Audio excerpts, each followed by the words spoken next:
Healing crystals, skincare routines, knitting a sweater, fitting in jeans. With Katie and Sarah, no need to worry, you're on a lady journey. Never bring it up. Welcome to Lady Journey, everybody. If you're Lady watching Journey. on YouTube, give us a little likey. Me likey. Yeah, just lightly. People like it when we say just lightly. Lightly tap it. Give us a Lightly little tap follow. Subscribe because we are trying to grow our YouTube. And if you do not want any YouTube Light ads. very light. It's the lightest ads you've ever seen. Then go to our Patreon and subscribe because we've got a lot of new Patreon members. We have bonus episodes. We have recipe threads. Recipe thread every Saturday. Although I remembered this Saturday. We release a new Patreon in the morning. A new Patreon every Saturday morning that you can have with your coffee and, dare I say, your croissant. Yes, I did a what's in the bag, and then we usually do little mini pods. And sometimes we tell secrets on there. Yes. Sometimes we name names. Yes. And then we beg everyone to not release it into the world. Well, I want to welcome our new Patreon members. This one is for Hilly. We've got Hilly on board. Welcome. Hi, Hilly. Hilly, you're amazing. This is look at how gorgeous this is. It's a piece of Dalmatian jasper. Oh my gosh. Polka dots are in. Yeah, they are. They're timeless. This Dalmatian jasper, Hilly, this is imbuing you with a sense of playfulness, and enjoying the small things, which is what Lady Journey is all about. Okay, this isn't one of those. The better. Yeah, the smaller the better. This love is not tiny one stuff. of those podcasts where we talk about the 7-course meal that we had in London, or taking a private jet to the Azores. Okay, because we are not doing that. We're making the best of your Chili's meal. Yes, yeah. So you can have a nice dining experience. Yes, we are talking about chain restaurants that we've been to. We're making soup, and this is a podcast for the working girl and boy. Yes. But we would love to be able to get to the London meals. But we can't. But we're here. But we're here with you, okay? We're not better than you. We will never be better than you. We will never. That is our promise. Yes. Please follow the podcast and help us grow, but we're never going to get too big. Yeah. We're never going to get too big. Now, this is, oh my gosh, how gorgeous is this? This is a piece of Aura quartz. Can I tell you, when you hold this, it looks fake, like it should be in a He-Man playset. I was thinking it was plastic, but it's weight to it. This is actually, I believe, a lab-created gemstone. Aura quartz. So this is actually like grown in a lab. However, it is still a crystal. And this is for Siren. And so Aura quartz Siren aids in embracing childlike curiosity. Isn't that fun? I read that today and I was like, oh my gosh, I need this in my life. I need this Aura quartz. Somebody made this in the lab and then they were like, what metaphysical benefits does this have? Yeah, I think that they assigned it, or maybe they divined it. I don't know. Like let me hold it and like see what I'm coming up with. Like, very curious. Okay. And again, our gemstone donation is now sponsored by Greenwood Lake Yoga. So please check it out, greenwoodlakeyoga.com. They have a bunch of incredible yoga retreats. I have been on one. It was one of the most healing journeys I have ever experienced. And they have amazing classes. I can't tell you how great the classes are. And if you listen to our yoga episode, you know I do appreciate this. Their classes are not through the roof. They are reasonable, and you will learn the art of yoga. So Greenwood Lake Yoga, check it out if you're in the New York, New Jersey area. Yeah. Now today, oh my gosh, I'm so excited. Katie, you went on, we're saying 2 weeks? 2 weeks, yeah. I was in Aruba for 2 weeks. I was in Aruba for 2 weeks, and let me tell you, such an insane amount of time. It is luxurious for shows, right? Beautiful. I did go for shows. I was working at the famous Aruba Race Comedy Club, which is a lovely activity if you ever find yourself down there.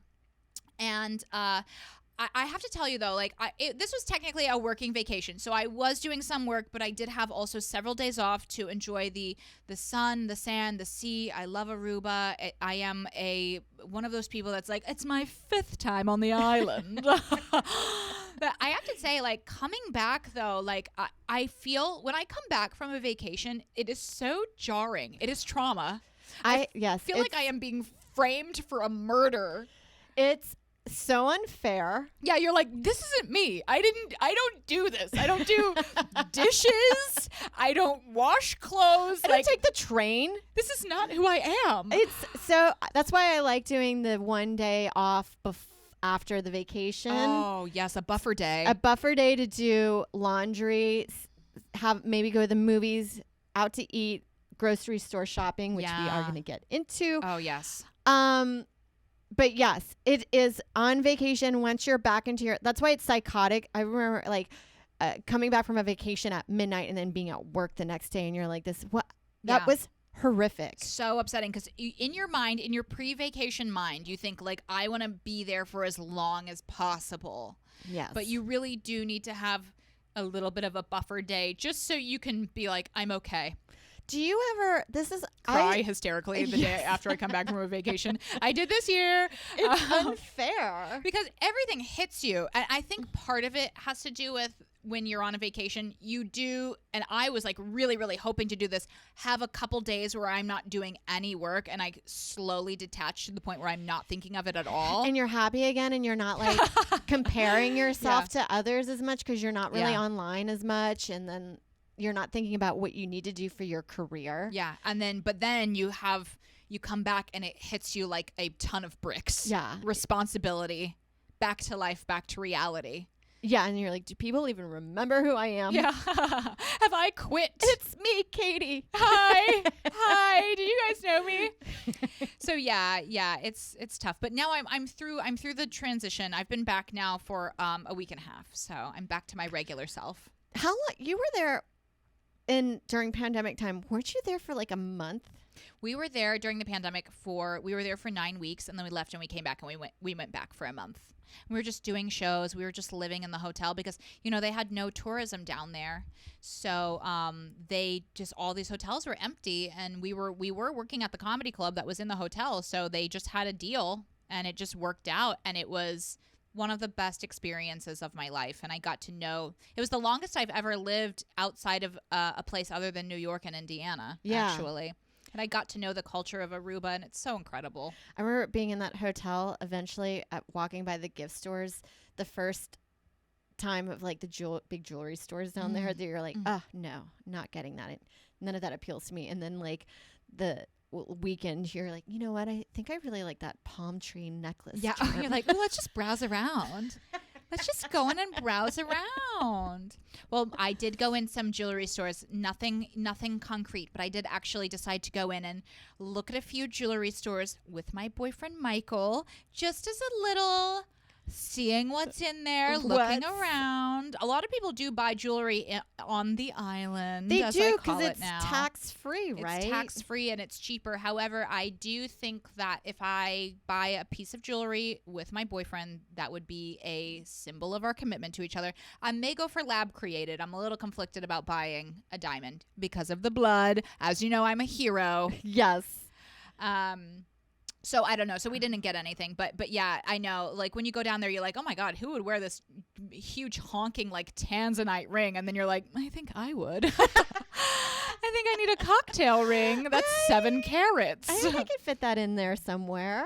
Yeah, I love the island. So the hotel is new now. They've moved the club to a different hotel, and this is a bit more of a. It's a little bit less of a short-term stay, more of a long-term stay vibe. So it's kind of more of a timeshare vibe. And kitchen, right? Kitchen, little kitchenette. And I have to say, I almost bought a timeshare, and good thing my lover stopped me, because I was like, but because you're starting to like think about it, and you're like, well, I mean, I can't really do math, but this seems like a deal based on the fact that everyone's telling me that it is. I've had a free breakfast. I'm drunk on a mimosa, and I'm ready to make the mistake of a lifetime.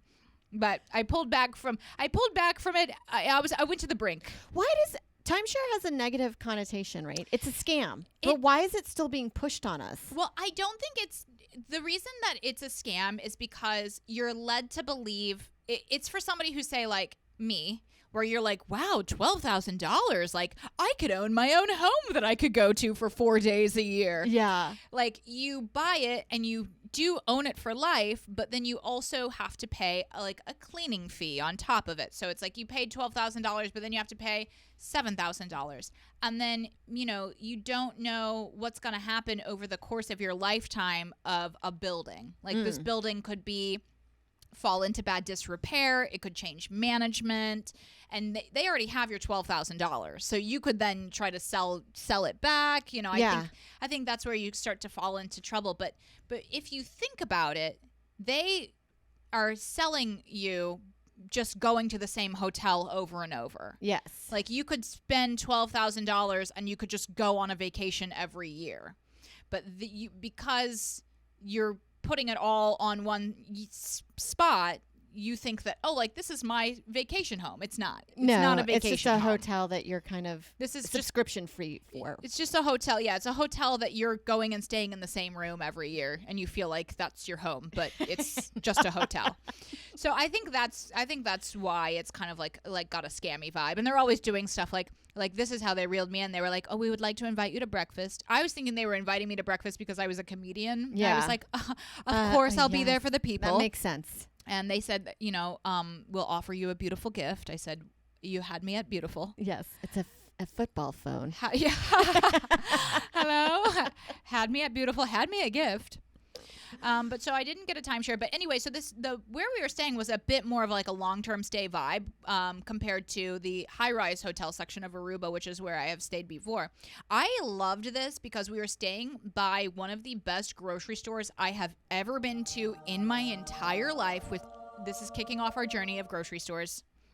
Sarah, when I tell you, they had a bakery in there. They have a bakery. I'm talking like 50 different types of bread alone made at the bakery every day. I got a loaf of sourdough. I actually considered, I was like, should I call International to tell you about the sourdough? I was like, because I'm like, Mike, this is the best sourdough. He's like, whatever. Sure. He's like, oh, whatever, you know, I don't eat bread. I'm like, someone needs to know about this because I had the best sourdough that I have ever had in my life. I love, it's so hard when you're dealing with someone that doesn't eat bread. I know. Mike he's not a bread boy, and that's okay. He's not a bread man. They had a gorgeous, the grocery store that we went to, it's called Superfoods. If you go to Aruba, you must go. I think I've been to a grocery store there, and I remember it being quite large. Yeah, I think it was probably that. It's a really interesting vibe because Aruba was colonized in the 1600s by the Dutch. So Aruba has a lot of Dutch influence. They have the native island influence, and they have Spanish and other South American influence as well. So the grocery store is a really interesting mix of like tons of Dutch stuff, Gouda, tons of like native stuff. Like they have this incredible cashew cake that you can get there. This grocery store is so great though because they had an olive bar. Love it. They had a full section, tons of cheeses. They had a ton of prepared food. Oh my God, it was so amazing. I know. Well, it's like this is probably going to be very ignorant. I wouldn't expect Aruba to have like a really great grocery store shopping experience. Well, I don't think that they have a lot of really good grocery stores. I think a lot of the grocery stores there are what we would call bodegas. Yes. And I also feel like New York grocery shopping experience here is awful. Terrible. That I find anywhere outside of New York to be a really great Oh my God. experience. Get me to a Publix, okay? Like Publix. Not that I want to be in Florida, but that is the best grocery store for me in my life. I'm into the Houston H-E-B one. It's really huge. Sometimes on Saturday they'll have like a light jazz band playing. Oh my God. It's an Live experience. jazz at the grocery store? Going to the grocery store, because in places with cars, it is the experience because you can go there once a week where like I went to my bodega 3 times yesterday. Yeah. I'm like, hey, it's me again. Yeah. Getting lunch, getting soup. I go to the grocery store almost every single day, and I don't know if it's because that is I just have a pattern where I'm like, I need to escape. Yes. I need to escape my own mind. I need lemons. You know? Well, the New York bodega has become the Target haven. Yes. Like, something in here will make me feel better. And You what have- is it today? You have an amazing bodega, I have to say. I really like mine. You guys they have juice, they have pastries. The pastries, are they a 5 out of 5? Certainly not, but they're there. They're there, It's and gonna get the job done. if you can't go wrong with the buttery croissant. They Oh don't my really go God. stale. You Like, can't go wrong with a croissant. and then they have a deli section, so you can get a pretty good sandwich. Get your salad dressing on the side because they have made soup out of ranch for me there. Oh, little ranch soup. Although I will say, I was host at that bodega once because this was one time after we were doing the podcast, you gave me the most insane meal idea. You were like, I just do ground beef with taco seasonings and then I eat it with sour cream and chips. And I was like, I'm having that tonight. And I went there to get chips and it was $7 for a small bag of tortilla chips. I was like, no. I did Amy's soup last night, and you're like, $5.49? You might as well be getting soup at a diner in Manhattan. Yeah. They have items that you're like, okay. Amy's. fine. I used to love Amy's. I do not have the budget. I don't have the budget for it. What is she's out of her goddamn mind. She's Amy. Pull yourself together, you bitch.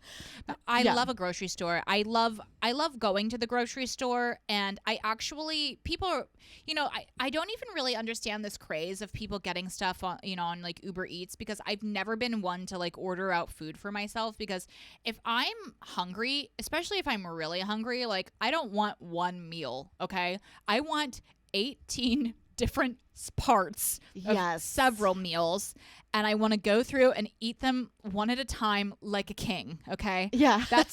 That is my, like, I love to go to the grocery store, just get a ton of stuff and then just open everything. I'm having one olive, 1 cube of cheese. Now I'm having a small tortilla chip. Yes.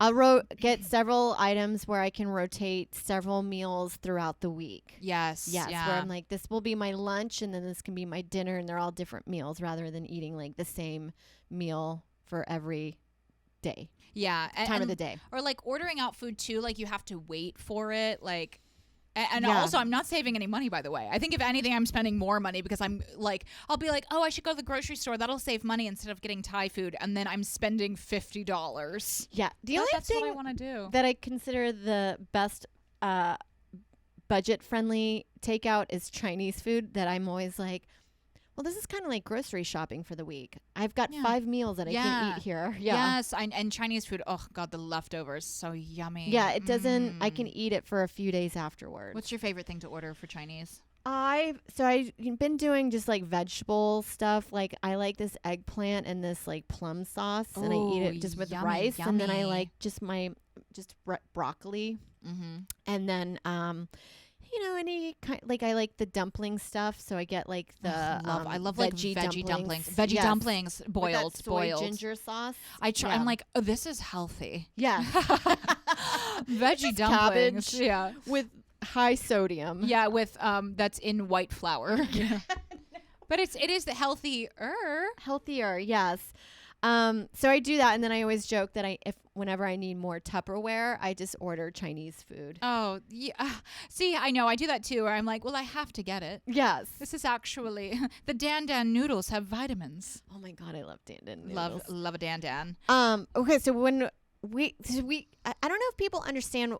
I think the grocery store experience here in New York is awful because they never have all the items that you need. That's why I end up going to the grocery store like 17 times in a week because, well, number one, I do live by Trader Joe's, which I feel very fortunate, even though I would not consider them a real grocery store. But They're at least they have. psychotic, though. You have to get in line immediately you walk into the store. You can only go to Trader Joe's. Going to Trader Joe's feels like you are on the Titanic and it is going down.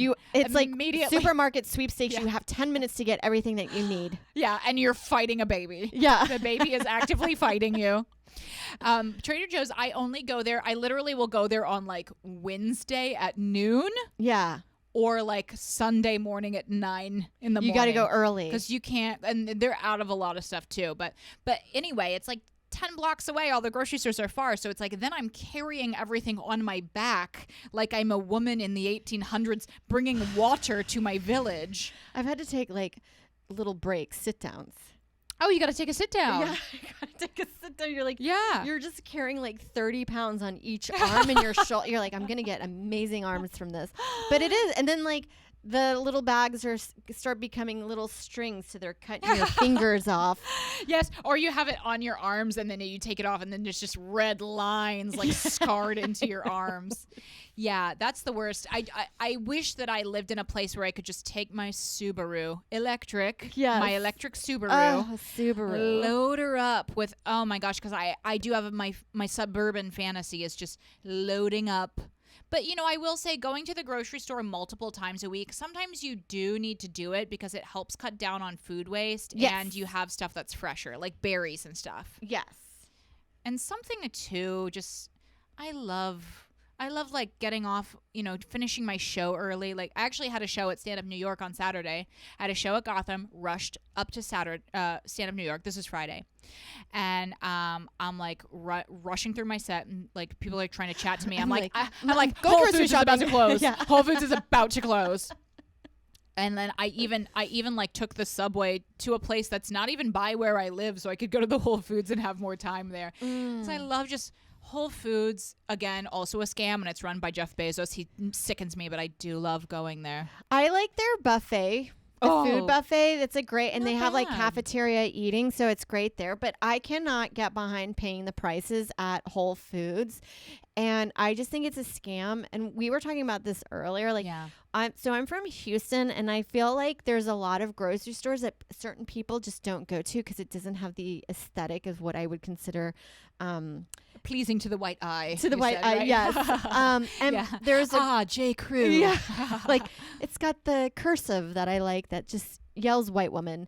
There's a grocery store that I like that I was like, people don't understand how great Fiesta is. And it was more of like a Hispanic grocery store, but it had the same items as like Whole Foods and it was less expensive, and they also had way more international food. Oh, that's great. And also, if you ever get a chance, you really should check out Asian grocery stores because that is so much fun to go get candy from another country. Yes. They have flavor combinations you've never met.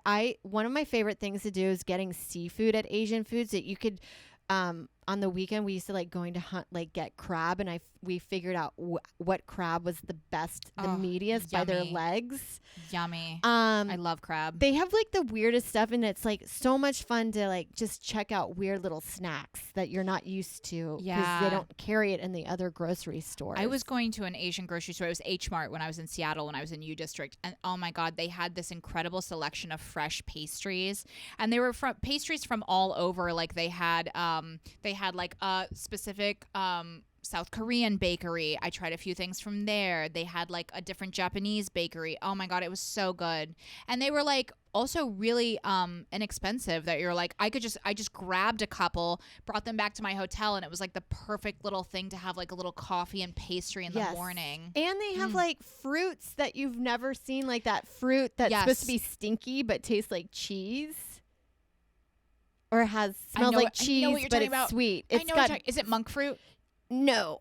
It's got the spikes on it, and you open it up. Jackfruit. Yes. Jackfruit. That vegetarians love for a meat substitute. I love in Asian cultures, and I've seen this in Chinatown too, that they have the fruit is like such an event in the meal, and it's like given as a gift. They have that beautiful fruit in like those packages, and you're like, oh my God, it is so pleasing. And it's also so like, how special to make the fruit like the star of the dessert. Like I just love that idea. I love those like pears too that you get. They're like really expensive. They have the big Asian pears. I think that's what they're called. I hope that's what they're called. We get flagged. No, I know. It's just like That is, you do get to have those experiences here in New York. They're smaller. Like I remember walking dogs around kind of where you live, and there's a lot of Indian grocery stores. Yes, on Third along Avenue. there. Yeah, I've been into a few of those. They're really interesting too. You know, Yeah. it's just nice to go in and be like, wow, you're not going to find this in Whole Foods. No, you get like spices that you wouldn't normally get. I bet you could probably get vanilla bean there for a lot less than Whole Foods. Oh, I bet you could too. Yeah. The other grocery store experience I want to get to try, but I never have because it's nowhere near our neighborhood, is Zabar's. I love Zabar's. It's a Jewish grocery store, Yeah, right? yeah. But it's just like very, I would say, for foodies. For foodies, yeah. Yeah. I think that don't they have one in Brooklyn? Am I wrong? I wouldn't doubt it. There's just not a big Jewish population in Queens. Yes, I'm pretty sure that I have been to one in Brooklyn, and it was gorgeous. The way it was inside, it was almost like an old timey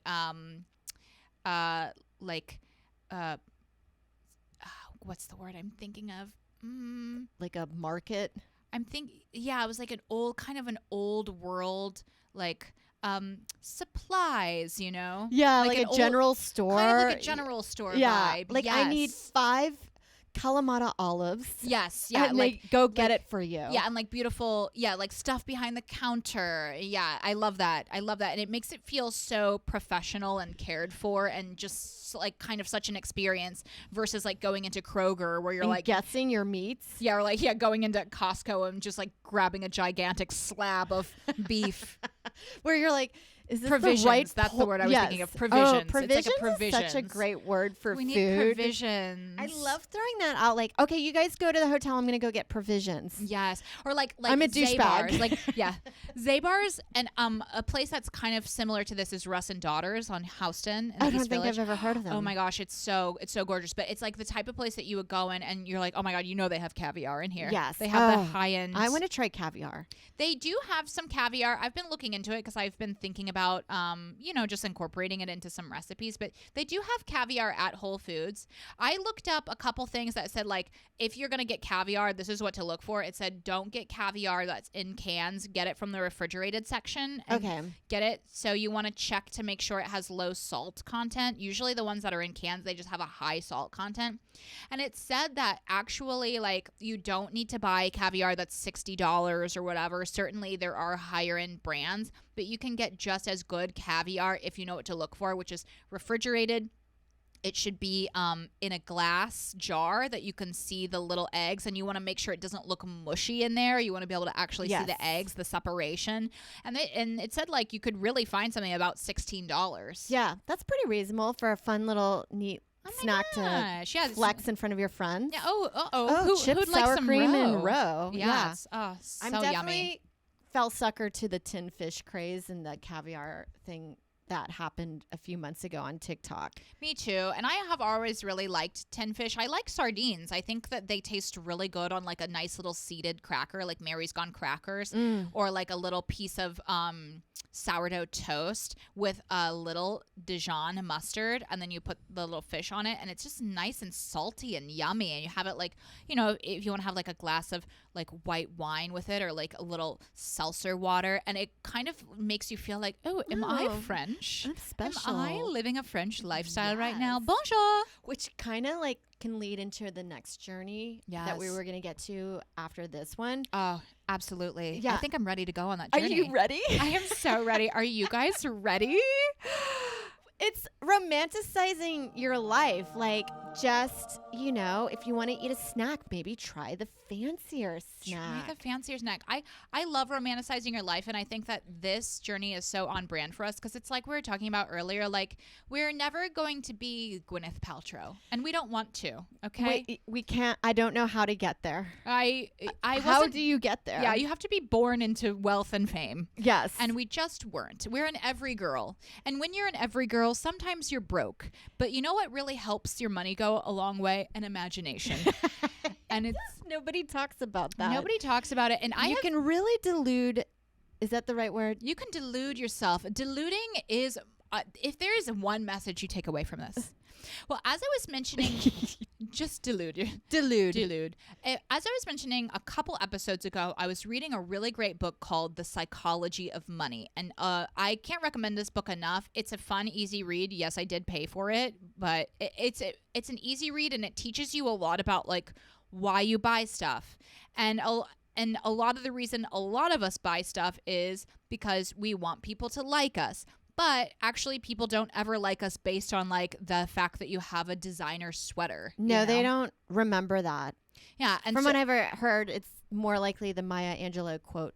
They'll remember how you made them feel. Exactly. Yeah. Exactly. Like if you're sorry to use that word on this podcast. I know I will it is bleep that out on technically on the clean. YouTube. If you're a nasty woman, which I don't even think like that word, the C word. I use that for men. I love throwing it at men. I take it back. You know that I think it's fun. Yeah. I use it for so friends. English of you. Yeah. Oh, yes. But if you are a nasty person, people are going to remember you're nasty whether you're wearing a nice sweater or not. Yes. So anyway, save money on the sweater. Just romanticize your life.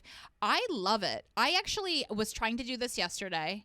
As you know, we're having horrific construction in my building, which is fun for me because I love feeling victimized, actually. You know, I'm like, I can't believe they're doing it again. To us. Oh my God, me. I actually said to the guy, Elvis, sweet guy. I love it when you meet a man named Elvis. Who is Ukrainian and who's doing the work in your apartment. He was a lovely guy. And the thing with the construction, it's like, it's been a nightmare, and it's just like one of those classic New York City things where you have no control over it, because even if we owned our apartment, which we don't, psychology of money, romanticizing. Yes. Even if we did own it, we'd have no control over this because it's part of a building, and the building has to have these intense renovations. So. Yes, or you'll have a crumble or have a massive gas leak and it explode and we don't want 10 that. years ago. And we don't want that. Yeah, like they are always having all the time. Yes.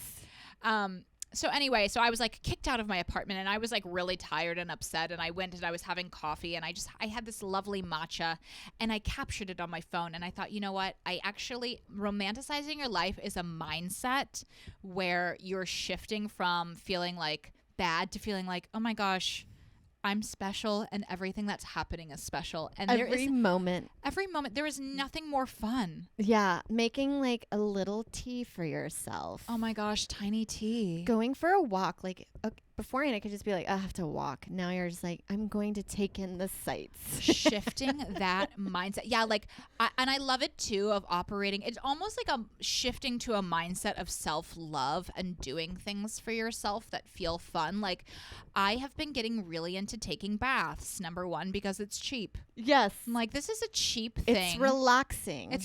It actually is relaxing. I put on a podcast. I put my, I have eucalyptus oil. I put that in the bathtub. I do a face mask. I just sit in there. I'm like, oh my gosh, like, am I a countess? Yes. I feel rich, which we were just saying, like, I feel like romanticizing your life is basically just making your taste match your budget. Yes. Yeah. Just like, I love baths. That's the thing I can only afford now because I don't have a hot tub. Yes. Yeah. I love baths. When I was reading The Psychology of Money, it was really forcing me to confront some of my own spending, which I think I do a lot out of scarcity mindset.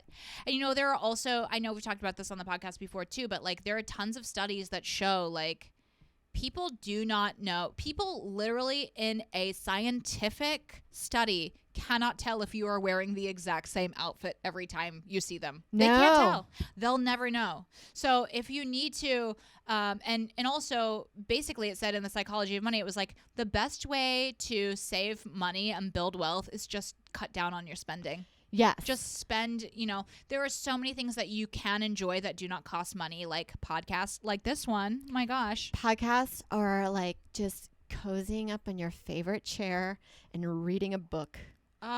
Books. Or an article on your phone. Yeah. Yeah, read an article on your phone. And like, even I think that's something too that we don't do when we get caught up in like work mindset, like going back and forth between stuff. It's like actually setting time aside and reading from like I've been reading this book. It's called Audition by Michael Shurtleff. It is like the classic acting technique book. And I have just, because it's really dense and boring, even though I love it because it was written in the 70s and it has like hilarious 70s language. Just hit her. Yeah. Just slap a broad in the face. I started reading it because I couldn't get through it. I couldn't get myself to read it. So I just started reading a little bit every morning, like one chapter every morning with my cup of coffee by the window, picking my little spot. Even though I was only doing it for 10 minutes a day, it was like, oh my God, that was so much more fun and made my day so much richer doing that than like scrolling through my phone. Oh, yeah, exactly. Like, yes. And I think also forming routines kind of make me feel like I'm romanticizing my life. Like did this every Sunday. I either go for a run or for a walk, and then I go to the Little Flower cafe. Love it. And that's my treat. And I'm like, it's only $10. I do find that expensive, but if you're only doing that like once a week, who cares? Oh my gosh, $10. Yes. It's nothing. Or like setting time to like watch a movie and make a snack, or like, I think also putting a snack on a plate and kind of plating it in a way that looks fancy. Yes, a small plate. A small plate. Yes. I got into elevating my lunches last week. Oh my gosh, I love it. I love it. Like not making a sad salad, making a fresh vinaigrette, and then putting extra like chickpeas in there, or maybe a few herbs. Love this. So it's not just like a sad salad. Yeah, not just like you're taking a bag, you're taking a handful of lettuce, you're putting in there, and you're like putting dressing on it, and then you're eating it. Yes. You eat with your eyes. Eat with your yes, making your meals look a little bit better. You know what I love to do, because I'm back off sugar now. I'm not doing sugar anymore right now because I fully went out of control in Aruba, and I was eating pistachio gelato every single day because, you know, I have to get over this. I have a very all or nothing mentality, and it was definitely an all. I was all. But you know, you want to treat yourself, and basically I'm yo-yo dieting, and I want to break away from that.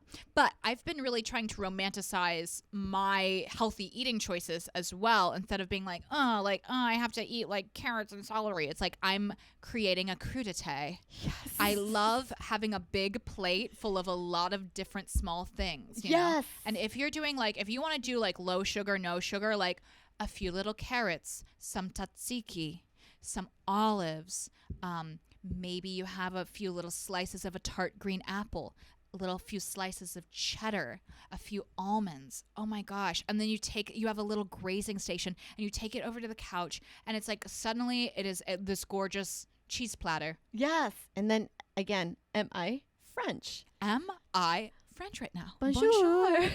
I love it. I love it.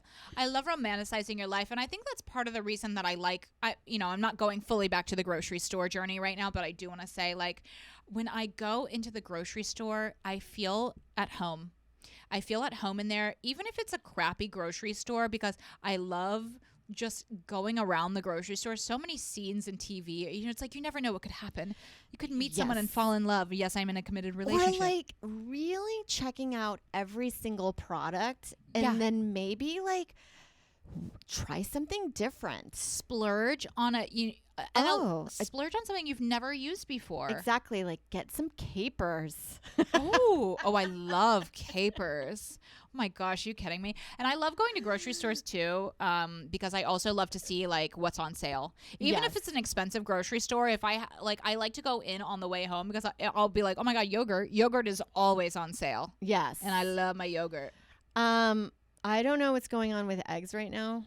Oh yeah, they're still through the roof. Are they still through the roof? It's been a bunch of bird flu outbreaks. That's why they're so expensive. Oh, I thought we had like an ample amount of chickens in the U.S. I don't know.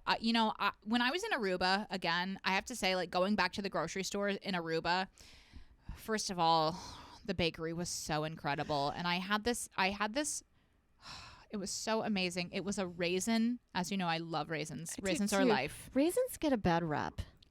If you don't like raisins, fuck you. It's like I don't understand the hatred towards raisins. I was having these every morning. They were absolutely terrible for my body and they were filling me with no energy. Okay. But they were these luscious raisin buns. I'm talking, it was like a giant bun with the raisins suspended throughout, so pillowy, evenly placed, such an even distribution. It was so gorgeous. And that's why I do love, even though Whole Foods, I will shit on it because Jeff Bezos owns it and like some of the stuff in there is so expensive, but they have their own fresh bakery. They make breads in house and I love that. I love a fresh bakery at a grocery store. I think it is so yummy. I prefer getting sandwich bread from the bakery. Yeah. I can't do the one that you get on the bread aisle. I can't do it. A lot of those breads have preservatives in them. A lot of them have sugar in it. Even the healthy bread like Dave's or like the Ezekiel bread or Dave's Killer breads. Ugh, I do not like the way those taste. You can technically eat those, I think, on like, you know, if you're doing no sugar or like very low carbs, but like they're just not yummy. They're just not yummy. I dated a guy who was really into day trading and taking human growth hormone, and he would eat a lot of Dave's Killer bread. We only dated briefly. That is such a weird trope about that like day trading world of that they want to live forever. What is that? Yeah, I want to trade stocks back and forth until I die because my life is so great. I have no personal relations in my life, but I just want to keep this going. I love a grocery store too. Grocery stores, I think they're so. This is what I love about a grocery store. I love a grocery store with really good, cheap, prepared foods. And when I was in Aruba, the superfoods, they had the little chicken salad, like I said, little tuna salad, little crab salad. That there's just single portion, and it was like $2 a portion. They had tiny portions of coleslaw, the best coleslaw I have had in my life. Mike was like, "You're making sweeping statements." I drink a lot of coffee, and I started being like, "This is the best coleslaw I've ever had in my life. Have to try Look this. me in the eye. Look at me in the eye, and tell me you've had better coleslaw." He's like, "Okay, sweeping statements." But it was so good, and it was so cheap, and I swear, I was on the verge of buying a full suitcase of groceries and packing it in my suitcase. They had goji berries there that were $7 for 12 ounces. Yeah, I've lately been going to the grocery store and I'm like this. I'm sorry, what? Yeah. I have to put a few items back. Like this is insane that I got 4 items and it's close to $50 right now. I know. The inflation is so upsetting. But don't you love when I usually do this on every trip that I do. You end up eating something there or finding something at their grocery store. And then you're like, I'm going to see if they have this back in the States. And then you start making that as your meal. Like when my sister and I went to Barcelona for a friend's meal, every /deli cafe or corner store bodega that they had there, they had like, you could always get this one sandwich.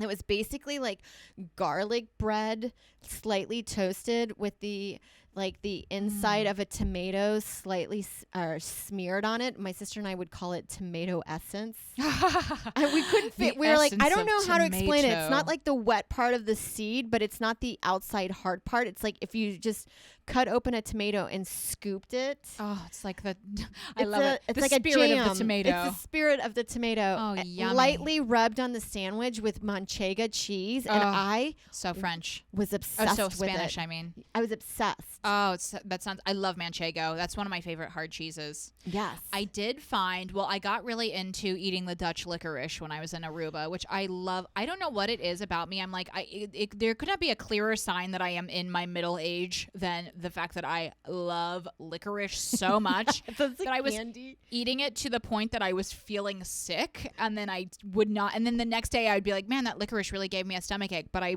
guess I'll have a little bit more. You're like, I like as an adult, you end up getting more into like texture and weird flavors. Yes, it's like savor. It's a savory flavor, a savor. Yes, where you're like, I can't do Sour Patch watermelon because it rips my mouth apart. Yeah, I know. It's like too much. And after 3 watermelon slices, you're like, I can't taste any. I don't know what flavor tastes like anymore. Give me a gummy that tastes like mashed potatoes and gravy. Okay, that is what I can handle. The licorice I was eating, I have to tell you though, it was they have these they're like little pastilles. Yes, I love those. They're like, it's like the licorice and then outside a little crunchy, hard shell. And Yeah. they're like, oh my God, those are so amazing. And then I was also getting this type of licorice called school cridgets, which I think it's called chalk. It means chalk in Dutch. And it's like a little white hard candy shell, licorice, and then like a gooey candy, some kind of gooey nougat inside. Those were the ones that were cramping my stomach pretty bad. Yeah, but like so good. So good. And then I kept being like, and then also I had the justification. I'm like, well, I'm here in Dutch Aruba. When in Rome. Yeah, when in Rome. Eat a whole bag of licorice. You just eat an entire bag of licorice until your heart stops. It will stop your heart. Did you know that? No, I didn't know that. I knew licorice has a weird thing, like medically to it. Yeah. I think it's the anise. Is it made from anise? I think that's what it is. Like if you have too much, and it's like if you eat like ounces and ounces days in a row, it can put you into heart failure. So that is a disclaimer. Yeah. Again, we are not doctors. No, but that's like the other thing, because I had a friend that went to, I forgot where she went. I want to say Japan, and she came back with like a gooey rice treat with sesame seeds on it. And yum. I was like, I'm not used to my American taste palette, but I was obsessed because you're like, it's just different. Yeah. I don't know how to explain this. Like I got into those like bean patty candies. Oh, the mochi. Yeah. I love mochi. And you're like, I don't know if I necessarily think this is really yummy, but I'm like obsessed with the texture of it, and then I'm eating something that I'm not used to eating. Can I tell you, I love mochi. Do I you am really? obsessed with those. I've never done the ice cream one, but I usually, when I go to the Green Bay on Broadway, they have those individual ones. Yes, and that would be my little treat. Oh, I love those. The red bean, and then they have like matcha. Those are the ones I like. I've never had the black sesame seed one, but I love the red bean and the matcha. I love red bean for some reason. Yeah. It's just like, it's like sweet, but it has that rich flavor of bean. Yeah, I love that. And I love that they have like those, they have like a little flour on the outside too. Yeah, it's so, you're like, this is such a weird flavor palette. I can't get over it, that you just want to keep eating it until you kind of like figure out what it is necessarily. Yeah, it's actually it's just like rice with beans and sugar. The outside coating. My sister-in-law brought some for Christmas this year, and she was showing us a video of how they traditionally made mochi, but they just pound the rice down. They pound it. Yeah, and it has that, and it like pound and stretch, pound and stretch. Yeah, I never knew that that's what it was. I thought it was some kind of like gelatin, but rice is really fascinating. It's like, wow, it turns it's like a into sticky a rice roll in a way. Yeah, which I love those too. Oh. Yeah, it can change consistency. Kind of like when bread, I used to fish, and to get it to stick on your hook, because carp like it, you would just keep mashing it until it get into a Play-Doh. Yeah, that I feel like that is the equivalent of what mochi is just you just keep mashing rice over and over until it becomes one like dough. And I do love those little, like, that, talk about romanticizing your life, like being out needing a snack and then going and getting a little fresh mochi. And they have them, if you're in New York, they have them all around the city in a lot of corner stores. Yes, they're so, and then you take it and you're like, this is my little, and so filling. Yes, that's why I love the red bean ones too, because it's like it's not like a Snickers or something where you're gonna feel like hungry, just a weird sugar rush afterwards, and then like kind of depressed. Yeah, later. Like it feels like a snack that you're like, okay, I don't think this is super bad for me. It's not. It can't be. Yeah, there's no way. Yeah. So anyway, thanks for listening to Lady Journey, everybody. Romanticize. Oh my gosh, take this. Put your earbuds in and go for a walk in the park. Yeah, and romanticize. The hot girl walk, I feel like, is a category of the romanticizing of like, now it's just a hot girl walk rather than a walk. It does actually feel like that is the entire function of social media. Yeah. To be like, oh, like I had tea in my home. Like, that's not sad. It's romantic. Yes. If you make a meal at home and you feel like it's a sad, lonely person meal, put a garnish on it or add a few olives to the side so it feels like something different. And then take a photo and let everyone that you know know about it. Anyway, Lady Journey. Lady Journey.